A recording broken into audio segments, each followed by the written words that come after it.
All right, we are going to go ahead and take a look now at an example argument essay.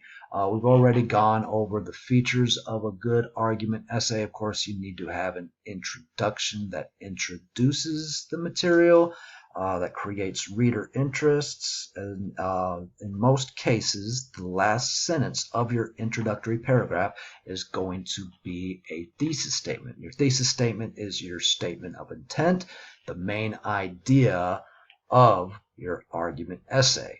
Your reader should be able to take a look at your thesis statement and know exactly what the rest of the essay is going to be about. And you'll have your supporting points, your body paragraphs throughout the essay that help develop this main idea. You will be fairly presenting all sides of the issue, what all other sides of the issue have to say, and while you do represent those sides fairly, you're ultimately going to point out their flaws, their faulty reasoning, to show why your side is the strongest. And you will be wrapping everything up, of course, with a conclusion. So let's go ahead and dive in. We get with the first sentence, of course, an introduction to the topic, as well as a strong sentence, strong idea that helps hook our audience, grabs the audience's attention, wants them to read more. With this statistic up here, up to 1 in 4 teenagers has admitted to exchanging nude photos with other teenagers. And so we know right away there what we're going to be talking about, as well as we get that statistic that creates interest. And we continue to get this idea developed with the next sentence. We, of course, have the signal phrase here. This is a lot in the signal phrase. You don't necessarily have to do this. Include all this information. We have the article title, the date it was published. We don't need this all really in the signal phrase, the in-text citation. We would in the works cited, of course, but you do, of course, when you first introduce a source, want to at least include their first and last name. But anyway, we continue to get setup of the topic.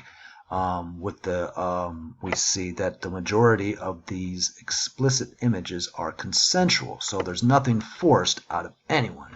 We continue to get setup of this topic, but in about the 4th sentence here, we get the bombshell, basically, where we get the issue that is that has arisen. We get the issue that's developed, that's set up here. That this act of sexting can have huge unforeseen consequences because sexting between minors is currently considered a violation of child pornography laws. So basically, these participants who are doing this consensually, they could potentially be persecuted as felons based on the definition of based on child pornography laws. So we get all this set up and the introduction, and then we end the paragraph with the thesis statement to more adequately deal with the issue of teen sexting without turning thousands of young people into felons.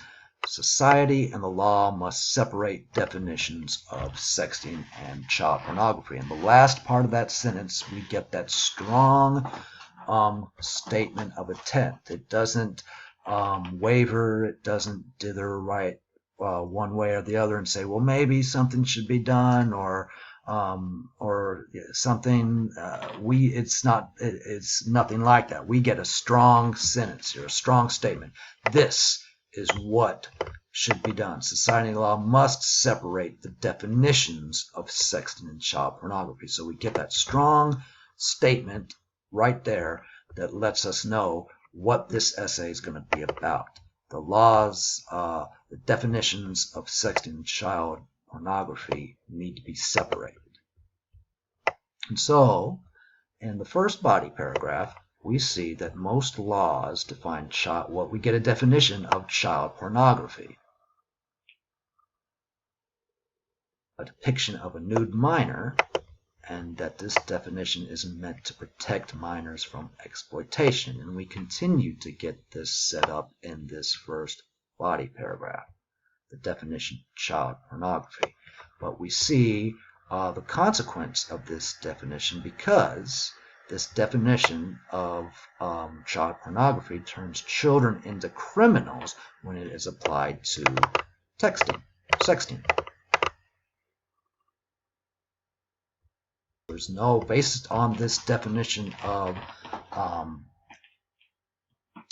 child pornography, there's little to differentiate between it and sexting, which can be harmless. It can almost be considered a rite of passage, which the author established in the opening paragraph.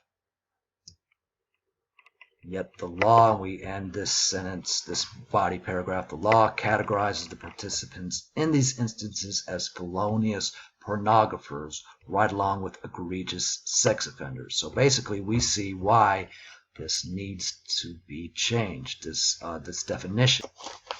And then with the third body paragraph, we have the second body paragraph.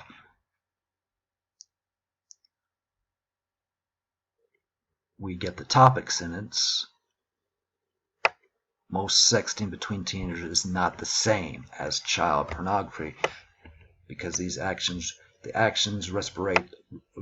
represent sexual exploration that is not different than any other adolescent encounters. Of course, again, we get that idea that this is almost kind of a rite of passage. In today's day and age, everything is done digitally. So we see videos and images of people. If it's shared just between consenting people, it really shouldn't be a problem, as long as nothing is forced or coerced out of someone else.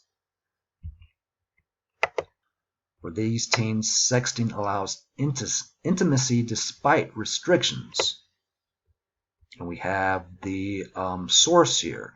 One teen said, "Our only way of being alone was to do it over the phone. It was a way of kind of dating without getting in trouble."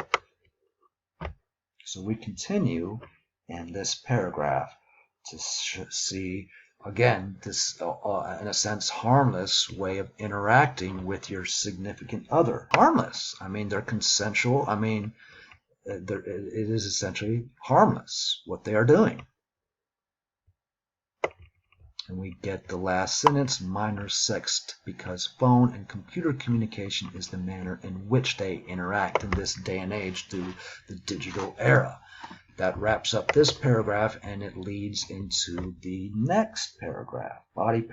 This is body paragraph 3. And based on what has been set up in the previous paragraph, with the consensual teen sexting, then we get this topic sentence is not a crime like child pornography where one party is abused or victimized. Based on everything that we've had set up in the previous paragraphs, we get this idea. Based on what has been said, we see the logic behind the argument, the logos here. Based on what the differences between the two, consensual teen sexting is nothing like child pornography. Based on these, even though the definition of child pornography does little to differentiate between sexting.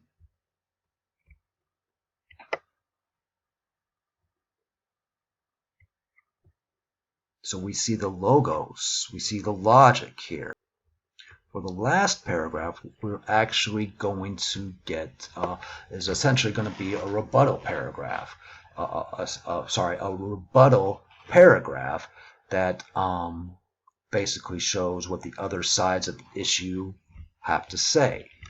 Some individuals want teenagers to be punished as pornographers despite the potential damage to the development. And we even see Rosen acknowledges this attitude in her article when she tells of one Virginian who felt that sexting is child porn and you ought to lock these people up for a long time. So we get the, again, we get an opposing side of this issue, what they have to say. automatically we get a rebuttal. We're showing why this opposing side, the faulty and the faulty reasoning that they're showing, even though what they are failing to see, these people are teenagers, and even the ones who illicitly publish the pictures of their peers have the chance to learn from their actions. So again, we get the other side of it. We get that, but then we get why we get with the rebuttal. We are showing why our side is the stronger side, what they are failing to see when it comes to this issue. Then, of course, we wrap up with a conclusion